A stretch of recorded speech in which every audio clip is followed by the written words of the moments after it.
ប្រិយមិត្តជាទីស្នេហានិងនឹករលឹកបាទថ្ងៃនេះខ្ញុំបានសន្ទនាជាមួយនឹងចៅសច្ចាដែលបានពិសោធន៍កម្រិតកម្ពូលនៃការត្រាស់ដឹងបាទការសន្ទនានេះបានបំភ្លឺយ៉ាងច្បាស់ថាតើពាក្យថាត្រាស់ដឹងដ៏កំពូលពាក្យថាផុតចិត្តគិតពាក្យថាផុតបុគ្គលសម្គាល់ខ្លួនពាក្យថាឡើងទៅដល់ត្រាស់ដឹងកំពូលបាទតើពាក្យថាបុគ្គលរលាយខ្លួនទាំងស្រុងពាក្យថាទៅផុតចិត្តគិតតើធ្វើដូចម្ដេចបាទតើធ្វើដូចម្ដេចបាទនេះជាចំណុចមួយដែលអ្នកបដិបត្តិព្រះធម៌ក្នុងព្រះពុទ្ធសាសនាតែងតែចង់ដឹងបាទតែងតែចង់ដឹងតាមពិតទៅស្ថានភាពនឹងសាមញ្ញបំផុតបាទសាមញ្ញបំផុតប៉ុន្តែយើងនៅជាប់ជាមួយនឹងបុគ្គលសួនតួនឹងបាទអញ្ចឹងដើម្បីទម្លាក់បុគ្គលសួនតួនឹងបានខ្ញុំបានឆ្លុះបញ្ចាំងតាមមនុស្ស3ប្រភេទមនុស្សទី1គឺមនុស្សមិនស្គាល់ខ្លួនឯងបាទមនុស្សពុំទាន់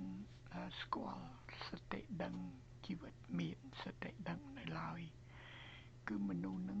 គឺរស់នៅតែដើរតួ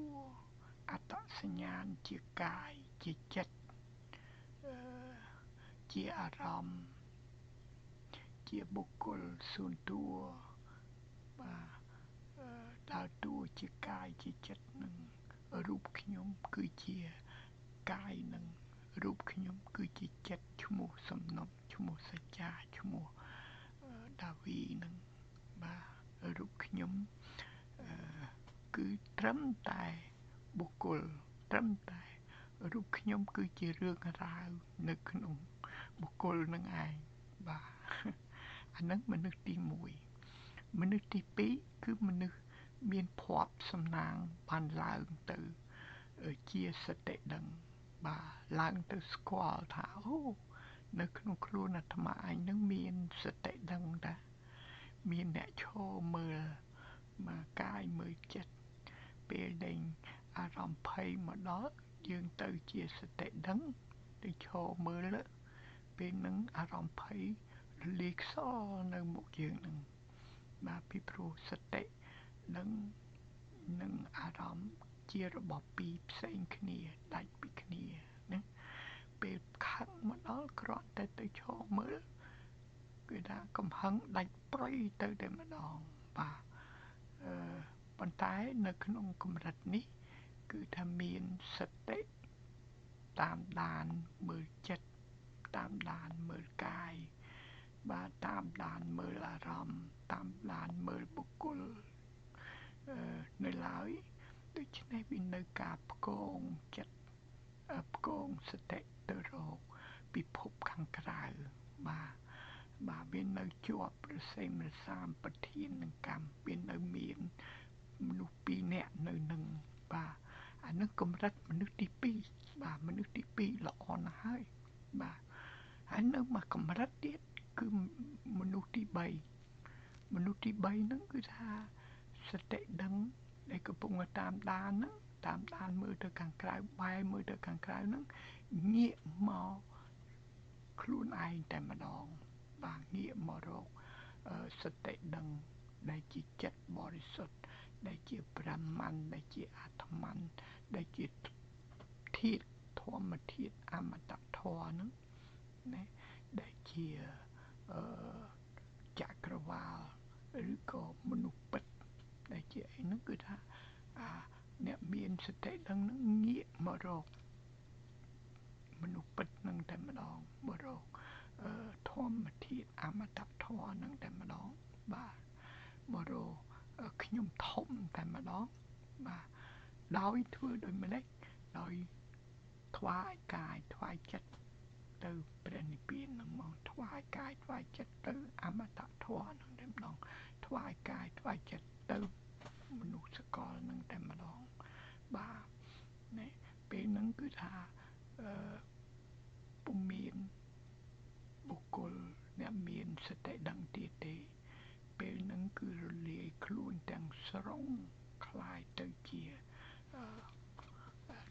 ធម្មជាតិសកលតែម្ដងបាទដែលនៅក្នុងភាសាសាសនាដោយពុទ្ធសាសនានឹងគេហៅថាចូលទៅដល់ពន្លឺព្រះនិព្វានតែម្ដងនៅក្នុងព្រហ្មញ្ញសាសនាគេហៅចូលទៅដល់អាត្ម័នចូលទៅដល់ប្រមាណ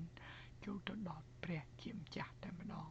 ពេលនោះព្រះជាម្ចាស់មកគង់នៅក្នុងខ្លួនយើងនឹងតែម្ដងបើប្រៀបធៀបទៅតាមជាក់ស្ដែងគឺដូចជាคล้ายទៅជាកញ្ចក់បរិសុទ្ធមួយដែលឆ្លុះបញ្ចាំងនៅអ្វីៗកំពុងតែកើតមាននៅមុខកញ្ចក់ហ្នឹងគឺថាមានឡានបមានភ្លៀងមានព្យុះមានរូបគំនូរមានអីនៅពីមុខហ្នឹងគឺថាកញ្ចក់ហ្នឹងឆ្លុះបញ្ចាំងទាំងអស់ហ្នឹងតែម្ដងពេលហ្នឹងអត់មានបុគ្គល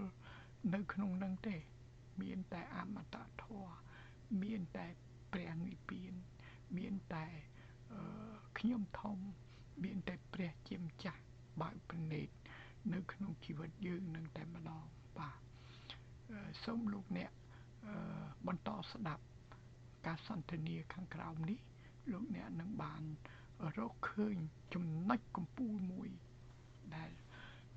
លោកអ្នកអាចទម្លាក់បុគ្គលសម្គាល់ខ្លួនទម្លាក់ចិត្តគិតបានយ៉ាងងាយបំផុតបាទសូមតាមដានស្ដាប់ដោយយកចិត្តទុកដាក់លោកអ្នកនឹងទទួលនៅរង្វាន់មួយដ៏អស្ចារ្យពីខ្ញុំបាទ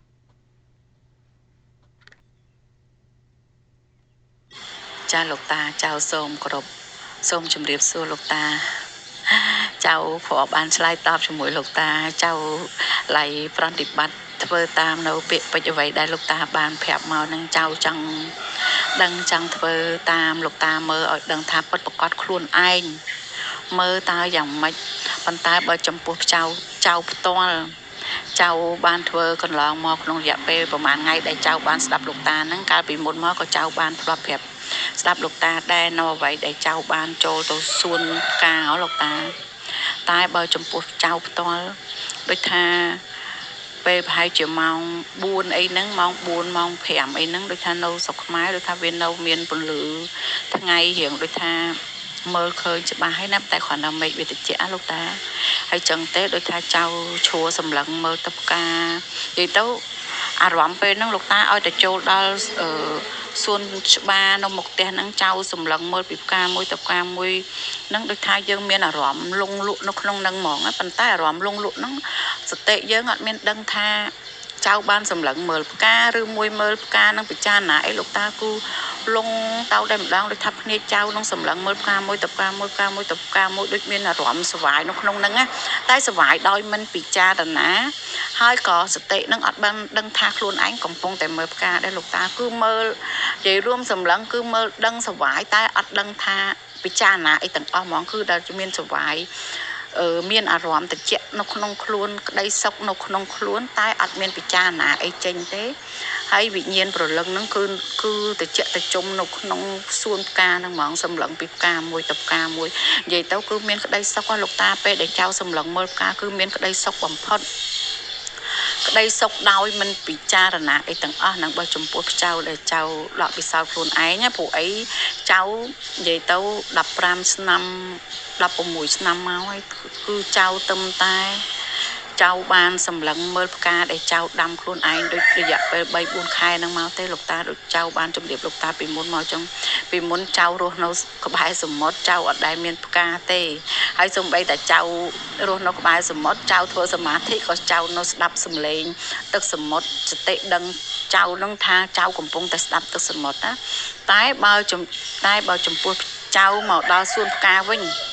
ពេលដែលចៅដាំផ្កាបានគឺចៅមើលសម្លឹងផ្កាហ្នឹងគឺមើលទៅដោយក្តីសុខហើយសម្លឹងមើលដូចថាអត់ដឹងអីទាំងអស់ហ្មងយើងដឹងថាពីសុខលោកតាអាហ្នឹងដែលចៅចូលសម្លឹងមើលផ្កាមើលពីផ្កាមួយទៅផ្កាមួយផ្កាមួយទៅមើលផ្កាមួយគឺដួងវិញ្ញាណយើងគឺសុខនៅក្នុងហ្នឹងហ្មងសុខដោយមិនពិចារណាអីទាំងអស់តែបើចំពោះចៅបកមកធ្វើសមាធិវិញពេលដែលចៅធ្វើសមាធិហ្នឹងពេលមុនដំបូងដូចលោកតាធ្លាប់ប្រាប់ហើយយើងស្វែងកាយស្វែងចិត្តចឹងហើយក៏យើងដើរចេញយើងសម្លឹងមើលក្នុងខ្លួនហើយយើងក៏ចូលទៅក្នុងខ្លួនយើងចឹងម្ដងតិចចឹងក៏យើងបានដើរទៅដល់បេះដូងតែយើងខ្ញុំនៅមានប្រើសតិដឹងថាពេលនេះបេះដូងជាគុហេព្រះជាពន្លឺរបស់ព្រះហ្នឹងខ្ញុំមានសតិដឹងថាខ្ញុំមានសតិមួយមើលសម្លឹងថាអញ្ចឹងណាលោកតាតែដល់ទៅពេលចូលសួនផ្កាដាច់ពីគ្នាស្រឡះដាច់ពីគ្នាក្នុងពេលអារម្មណ៍ដែលធ្វើសមាធិអាហ្នឹងចៅចំពោះចៅវិសោធខ្លួនឯងចឹងតែចំពោះអ្នកផ្សេងទៀតក៏ចៅអត់ដឹងមិនទេតែលោកតាតែរាល់ថ្ងៃចៅមានសេចក្តីសុខអារម្មណ៍ស្រស់ស្រាយពេលម៉ោង5ម៉ោង6ល្ងាចណាពេលចៅសម្លឹងមើលផ្កាគឺសុខជាងចៅធ្វើសមាធិទៀតណាលោកតាសុខណាស់ចៅសម្លឹងមើលទៅដូចថារយៈពេលកន្លះម៉ោងគឺចៅនៅក្នុងសួនច្បារនឹងសម្លឹងមើលឆ្មៅសម្លឹងមើលផ្កានឹងគឺសុខជាងដែលចៅទៅធ្វើសមាធិគឺសុខដោយអត់ដឹងអីទាំងអស់តែបើចៅធ្វើសមាធិចៅនៅមានសតិដល់ចឹងចៅប្រើសតិដឹងថាគ្រប់គ្រងវិញ្ញាណខ្លួនឯងគ្រប់គ្រងវិញ្ញាណដោយថាដើរឆ្វេងឆ្វាចអត់បានសុខស្ងប់ល្អដោយដែលចៅបានចូលសួនផ្កាលោកតាអើយចៅវាក់ប្រាប់លោកតាចៅវាក់ប្រាប់លោកតាឡើយហ្នឹងថាមិនដឹងជាអារម្មណ៍ពេលពួកអីសំបីតែចៅធ្វើសមាធិកន្លងមកក៏ចៅអត់ដែលបានសុខស្ងប់ដូចដែលយើងបានសម្លឹងមើលទៅផ្កាហើយយើងរលាយទៅតាមធម្មជាតិហ្មងលោកតាហ្នឹងបែបចៅនៅឃើញដល់ពេលចៅដើរចេញពីសួនផ្កាហ្នឹងចៅមកអង្គុយនៅកន្លែងផ្សេងទៅចៅថាពេលហ្នឹងគឺវិញ្ញាណរបស់ខ្ញុំប្រលឹងរបស់ខ្ញុំគឺរលាយទៅតាមចូលទៅតាមធម្មជាតិហ្នឹងហ្មងគឺពេលហ្នឹងខ្ញុំអត់ដឹងអីទាំងអស់ខ្ញុំអត់មានសតិដឹងខ្ញុំអត់មានគិតរឿងអីថាព្រលឹងវិញ្ញាណរបស់ខ្ញុំនឹងបានទៅទាញរឿងនោះយកមកដាក់នៅក្នុងដឹងដែរគឺអត់ហ្មងនិយាយទៅគឺខ្ញុំសម្លឹងមើលតែពីផ្កាហ្នឹងហ្មងចឹងបានខ្ញុំថាខ្ញុំមើលទៅខ្លួនឯងទៅថាពេលដែលខ្ញុំចូលសម្លឹងមើលផ្កាមើលដំណាំមើលដើមឈើដែលខ្ញុំដាំហ្នឹងគឺខ្ញុំសុខជាងដែលខ្ញុំធ្វើសមាធិទៀតណាលោកតាដែរចឹងចៅថាចៅវាក់ពលរងាប្រាប់លោកតាចៅនិយាយអត់មានលក្ខអារម្មណ៍ចៅទេមិនមែនថាចៅធ្វើសមាធិបានប៉ុណ្នេះថាប៉ុណ្ណោះអីអត់ទេប៉ុន្តែគ្រាន់ថាចៅធ្វើសមាធិប្រាប់លោកតាយូរមកហើយគឺចៅធ្វើសមាធិអត់ដែលបានយូរទេយូរបំផុតចៅដែលធ្វើបានតែ30-40នាទីហ្នឹងគឺយូរបំផុតហើយតែអារម្មណ៍ហ្នឹងគឺវាអាសេមសាមសតិហ្នឹងគឺនៅតាមចាប់រហូតចាប់អារម្មណ៍យើងរហូតចាប់វិញ្ញាណយើងរហូតហើយបើចំពោះចៅចូលសួនផ្កាវិញមិនបាច់ចាំអត់មានសតិនឹងមកបានចាប់អារម្មណ៍ខ្ញុំឯងគឺខ្ញុំវិញ្ញាណរបស់ខ្ញុំនឹងគឺសុខស្ងប់អត់មានអាសេងអាសាញអីតំណាងអញ្ចឹងលោកតាដែលចឹងចៅអត់យល់ត្រង់ឡៃនឹងដែរអញ្ចឹងចៅសច្ចាល្អណាស់បាទចៅឡើងថ្នាក់មកកម្រិតទៀតហើយពេលនេះបាទនេះជាកម្រិតដ៏ល្អប្រណិតតែម្ដងពេលលេងចៅមើលផ្កាចៅស្រោបខ្លួនឯងទៅក្នុងផ្កាបាទទៅក្នុងផ្កាហើយកើតសប្បាយរីករាយហើយសប្បាយរីករាយនឹងគឺមកពីអីមកពីបុគ្គលឈ្មោះសច្ចានឹងបានរលាយបាត់ទាំងស្រុងរលាយចូលទៅក្នុងធម្មជាតិ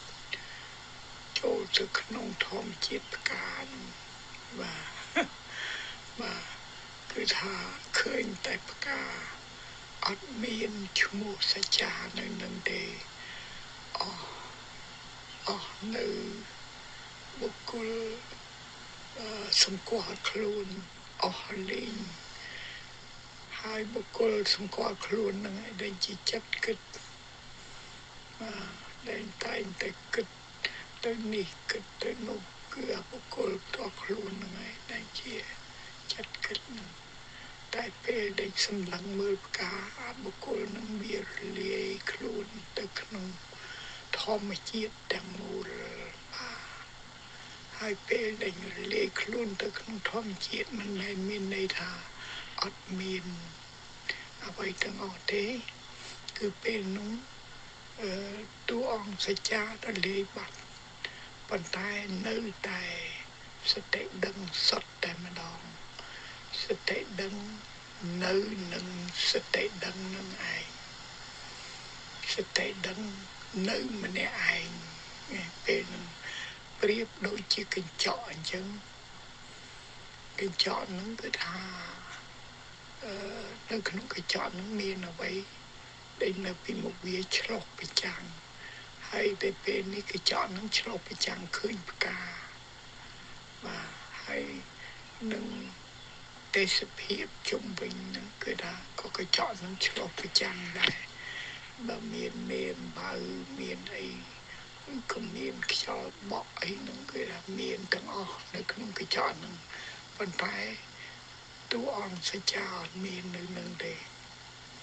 ពេលនោះគឺថាសេចក្តីសប្បាយផុសឡើងពេញរូបកាយតែម្ដងនេះជាតួអង្គកម្រិតកម្ពូលអស្ចារ្យណាស់កូនចៅបន្តសភាពនឹងតទៅទៀតបាទសភាពនឹងគឺល្អណាស់ហើយចំណែកឯ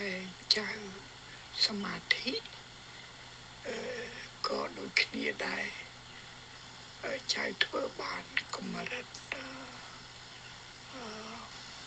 30ឬក៏40នាទីនឹងគឺល្អណាស់ហើយសមាធិនឹងបាទខ្ញុំមិនថែមបន្តិចដើម្បីឲ្យចៅ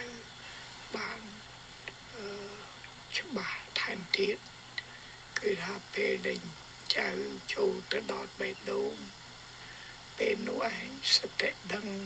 ឬក៏ព្រះលោកបើកព្រះនេត្រឡើងហើយហ្នឹងពេលទៅដល់បេះដូងហ្នឹងគឺថាពេញទៅដោយស្នេហាដោយសារនៅនឹង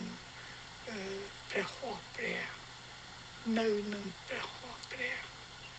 ហើយពេលនោះឯងព្រះទ្រង់បើកព្រះនេត្របើកព្រះនេត្រឡើងសតិដឹងគឺថាភ្លឺថ្លា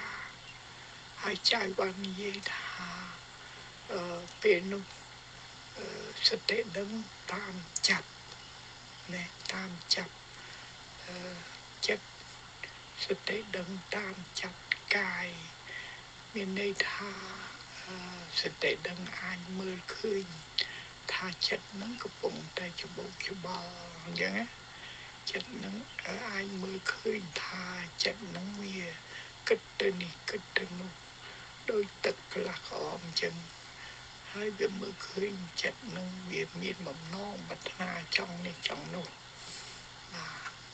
អានឹងគឺថាជាកម្រិតមួយល្អណាស់គឺជាកម្រិតដែលសតិដឹងមើលកាយមើលចិត្តការដែលសតិដឹងមើលកាយមើលចិត្តមានន័យថាសតិដឹងផ្សេងអំពីកាយនិងចិត្ត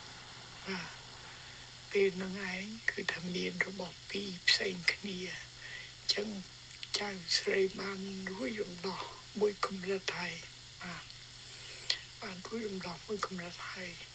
តែសូមឲ្យចៅស្រីឡើងទៅមួយកម្រិតទៀតឡើងទៅមួយកម្រិតទៀតគឺប្រឡែងមានអ្នកដែលធ្វើសមាធិបាទប្រឡែងអ្នក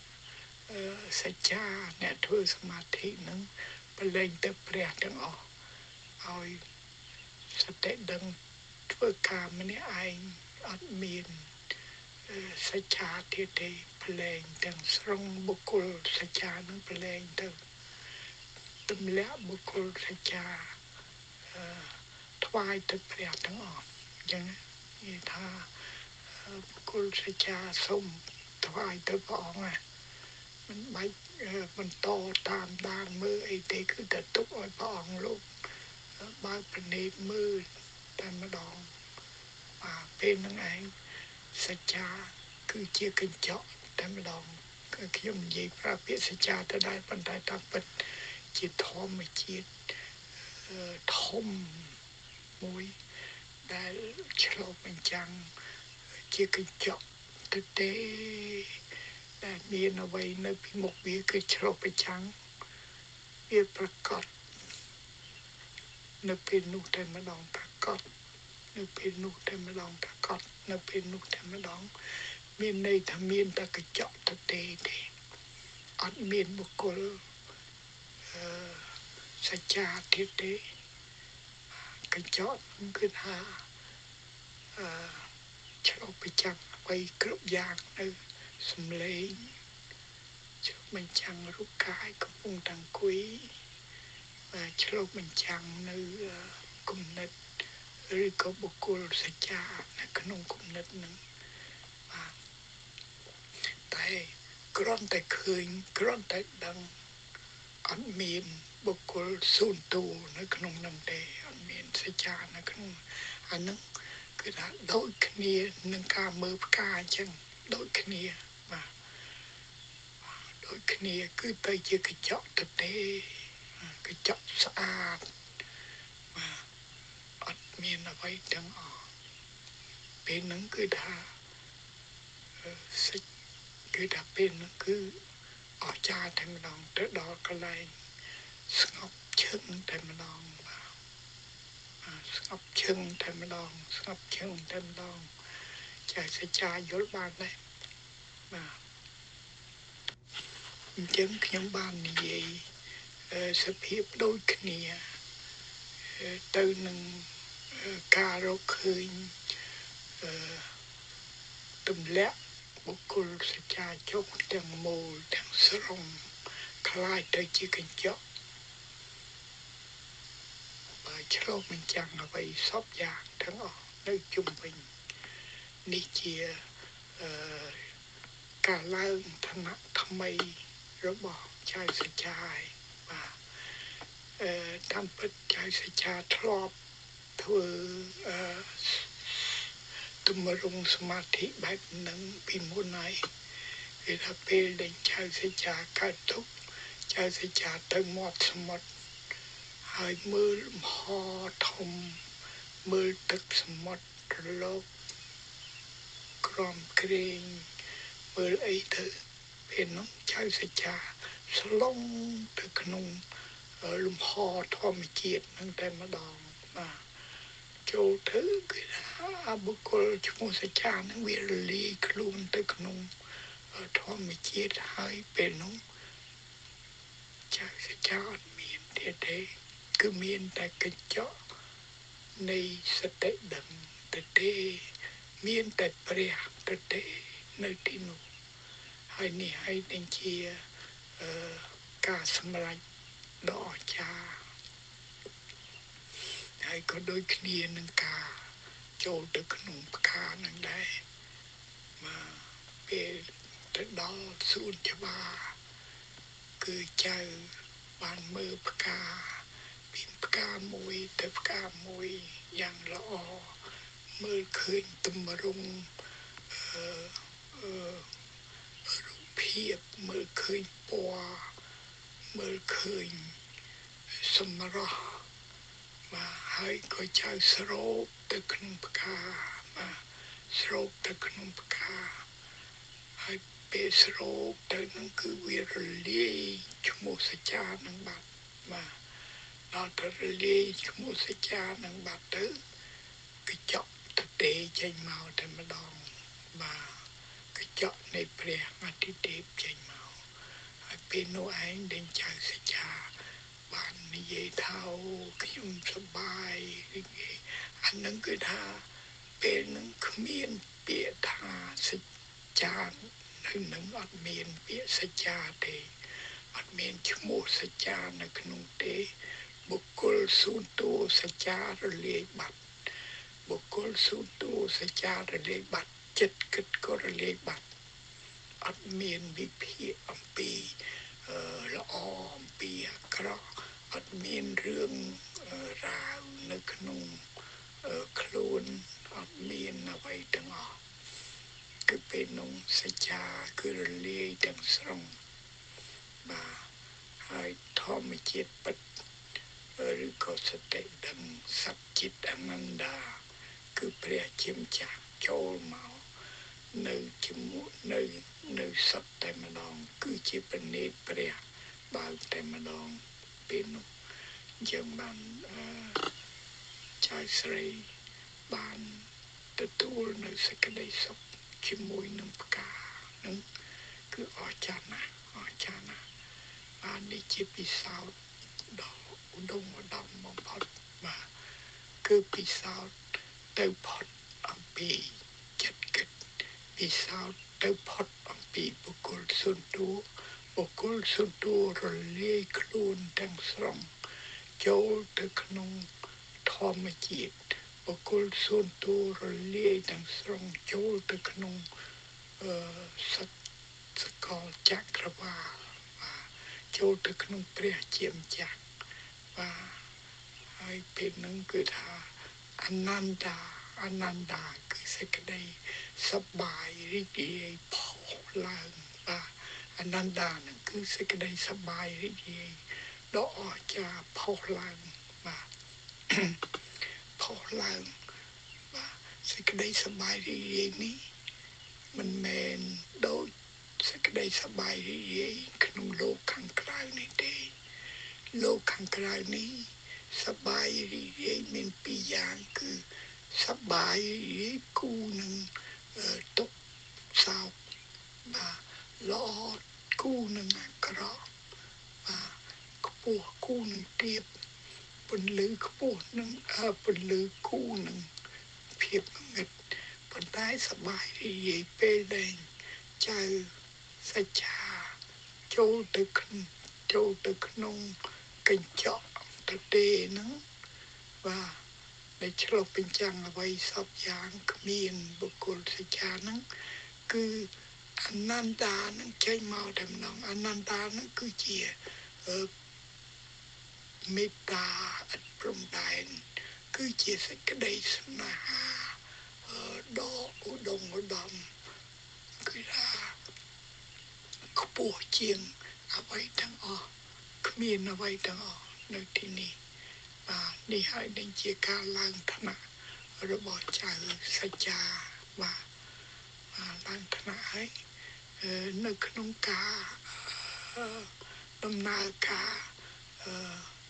សម្រេចដំណើរការក្នុងការធ្វើដំណើរទៅក្នុងផ្លូវគ្រប់គ្រងចិត្តទាំងមូលគឺមានផែនទីមនុស្ស3ធនបាទមានមនុស្ស3ធន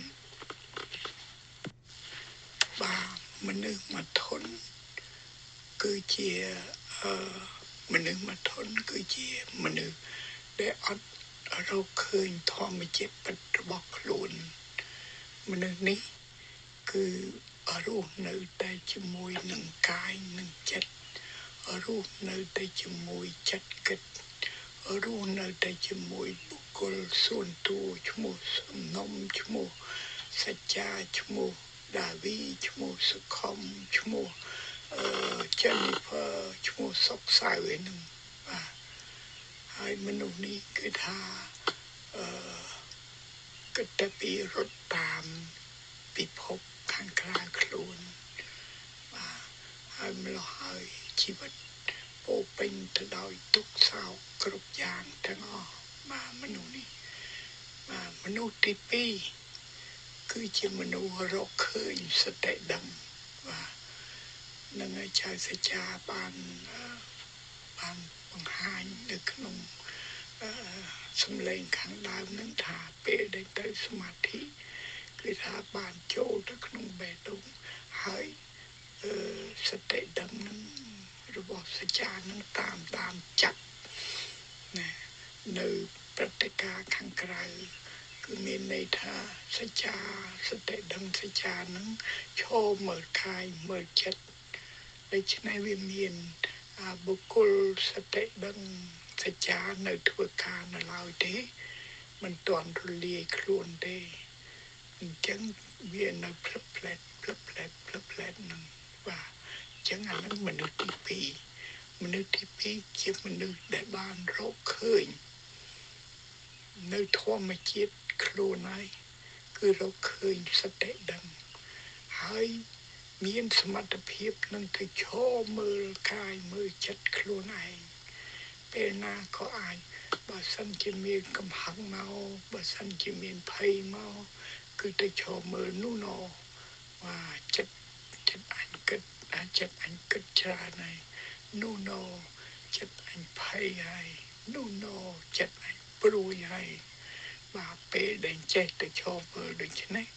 គឺថាវាមានធម្មជាតិមួយមកបដិ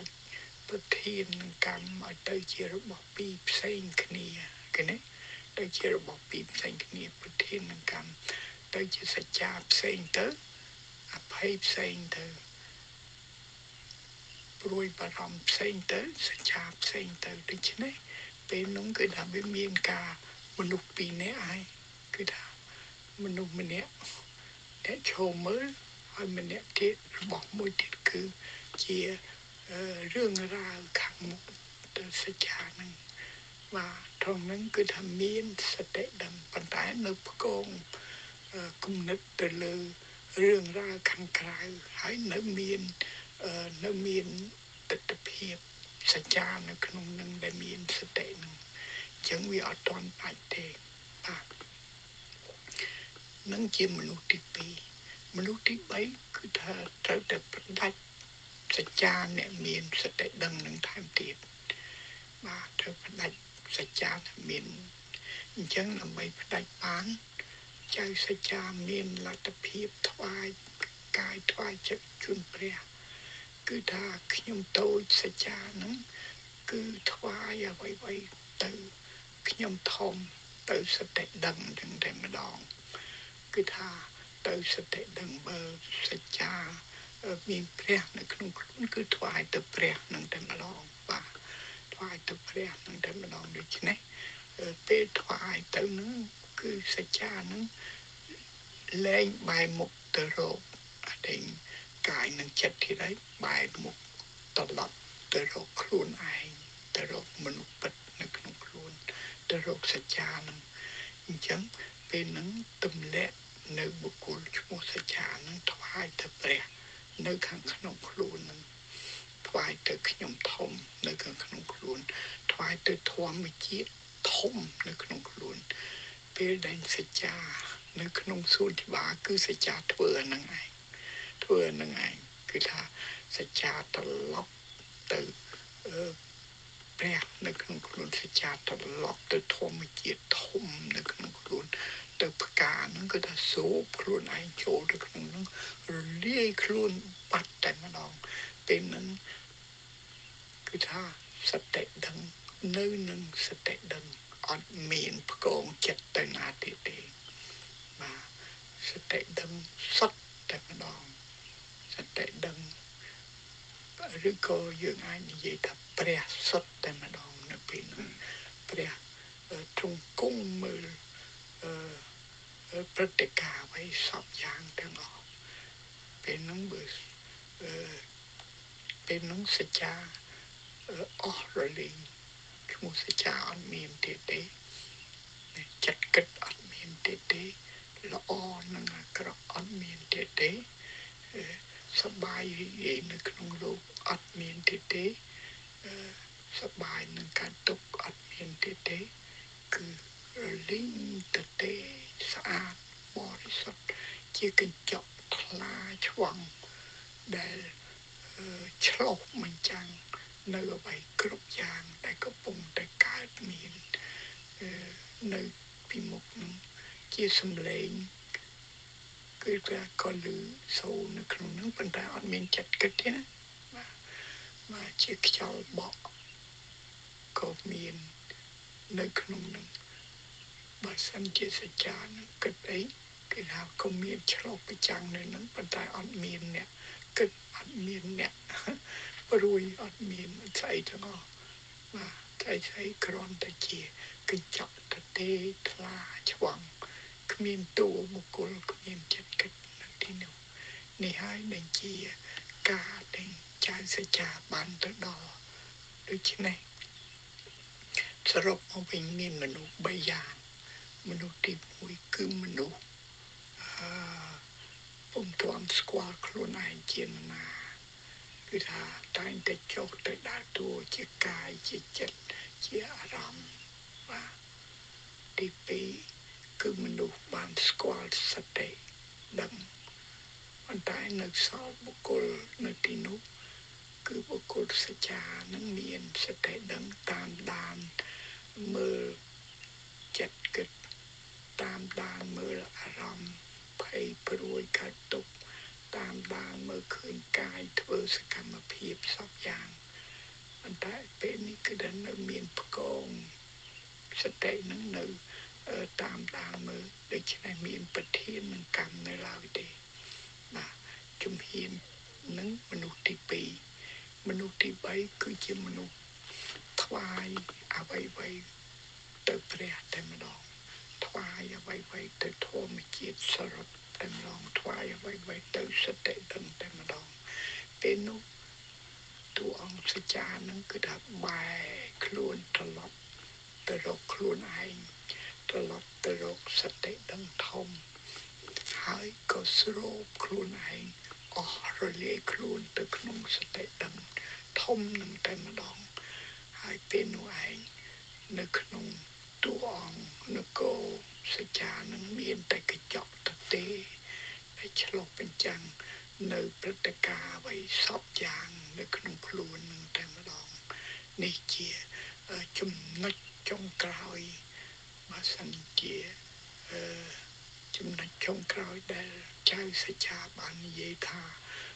បានទៅសមាធិលើផ្កានឹងគឺថាវាបានសប្បាយរីករាយអណ្ដែតបាទតែពេលនេះសូមចៅកុំឲ្យមានបំណងប្រាថ្នាឲ្យសោះប្រយ័ត្នតែមានបំណងប្រាថ្នាថាលោកគ្រូបានលើកនៅចំណុចដ៏ល្អបែបនេះដូច្នេះសច្ចានឹងវាចង់បានណាប្រយ័ត្នតែសច្ចាចង់បានវាខ្ទាស់មិនឲ្យចៅសច្ចានឹងដើរទៅដល់កន្លែងនឹងទៀតទេបាទយើងត្រូវបើសិនជាមានបំណងប្រាថ្នាចេញមកចៅសច្ចាទៅលើកបំណងប្រាថ្នានឹងថ្វាយទៅព្រះទាំងអស់បាទថ្វាយទៅព្រះទាំងអស់ថ្វាយទៅសតិដឹងទាំងអស់ថ្វាយទៅធម្មជាតិពិតរបស់ខ្លួនទាំងអស់ថ្វាយទៅខ្ញុំធំទាំងអស់បាទថ្វាយទៅបើ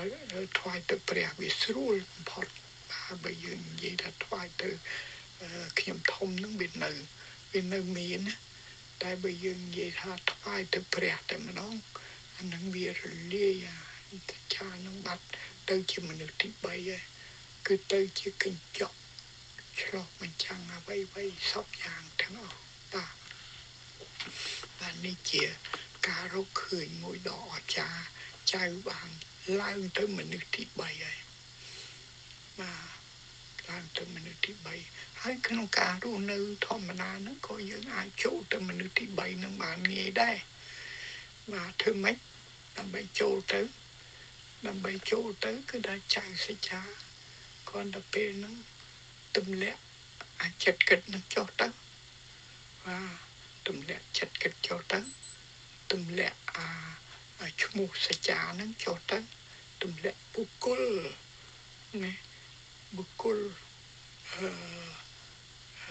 ដែលប្រកាន់ខ្លួនតែឈ្មោះនេះឈ្មោះនោះនឹងទម្លាក់ចុះទាំងអស់ហើយទៅជាទទេស្អាតបរិសុទ្ធនៅក្នុងខ្លួនយើងមានតែពីរភពទេចៅមានតែពីរភពទេគឺភពប្រែប្រួលនឹងភពបុគ្គលណាភពបុគ្គលឈ្មោះសច្ចាហ្នឹងកាលណាមានបុគ្គលឈ្មោះសច្ចាគឺវាត្រូវមានចិត្តគិតបើមានចិត្តគិតវាមានតែមានតតែងមានហេតុនិងមានផលហើយនឹងមានអារម្មណ៍សុខ នឹងទុកមកហើយឃើញទេអានឹងមកដុំវាអាមកដុំទៀតគឺធម្មជាតិសុទ្ធតែម្ដងធម្មជាតិសកលនៅក្នុងខ្លួននឹងតែម្ដងធម្មជាតិបរិសុទ្ធបំផុតដែរនៅក្នុងសាសនាគេហៅប្រាម៉ាន់គេហៅអាត្មានគេហៅព្រះនិព្វានបាទនឹងដែលជាកញ្ចក់ទៅទេនឹងបាទដូច្នេះគឺថានៅក្នុងភពយើងវាមានតែពីរហ្នឹងអញ្ចឹងដើម្បីទៅឲ្យផុតគេថាតាមដំណើរ3យ៉ាងដែលខ្ញុំបាននិយាយហ្នឹងវាមុនដំបូងគឺថាយើងនៅខាងក្រៅទី2យើងទៅជាសតិដឹងទី3អាសតិដឹងនឹងតម្រង់ថ្វាយកាយថ្វាយចិត្តទៅខ្ញុំធំទៅសកលហ្នឹងហើយរលាយទៅក្នុងសកលហើយយើងទម្លាប់រៀនរស់នៅរបៀបហ្នឹងរហូតទៅគឺថាផ្លឹកផ្លែនេះម្ដងយើងនៅនឹងសច្ចាមានសតិដឹងម្ដងយើងឡើងទៅរលាយខ្លួនសុទ្ធតែម្ដងបាទនេះជាដំណើរថ្មីរបស់ចៅសច្ចាបាទអស្ចារ្យណាស់អូមនមស្សិវាយសិវាយនមអូមអូមនមស្សិវាយសិវាយនមអូមអូមនមស្សិវាយសិវាយនមអូមសម្បោសង្ឃរនមសិវាយកិរិយាសង្ឃរនមសិវាយអរុណាចលសិវានមសិវាយអូមនមសិវាយសិវាយនមអូមអូមនមសិវាយសិវាយនមអូមអរព្រះគុណចំពោះព្រះសិវានិងព្រះជាម្ចាស់ដែលបានបំភ្លឺកូនចៅសច្ចាឲ្យបានឡើងថ្នាក់កម្រិតខ្ពស់ថែមទៀតអរព្រះគុណ